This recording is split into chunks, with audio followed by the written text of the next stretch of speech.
কুষ্টিয়া সদর উপজেলায় এসএসসি পরীক্ষা শেষে গড়াই নদীতে গোসল করতে নেমে দুই বন্ধুর মর্মান্তিক মৃত্যু হয়েছে।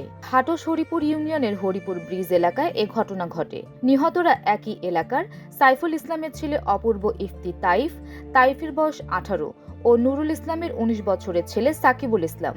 তারা দুজনেই চলতি বছরের এসএসসি পরীক্ষার্থী ছিলেন। স্থানীয় ও প্রত্যক্ষদর্শী সূত্রে জানা গেছে, Taif the old Kushtia high school এবং সাকিবুল কুষ্টিয়া জেলা স্কুলের বিজ্ঞান বিভাগ থেকে চলতি বছরে এসএসসি পরীক্ষায় অংশ নিয়েছিল। জামা কাপড় খুলে কোর্ট ফাইলে অ্যাডমিট কার্ড ছিল, রেশন কার্ড ছিল, এগুলো ধুয়ে নদীর নামছিল। তারপর দেখলাম আছে হাই স্কুলের আছে জামা কাপড় আর জেলা স্কুলের জামা কাপড় উপরে রয়েছে। আরেকজনকে তুলছে, পরে আরেকজনকে তোলা হয়েছে।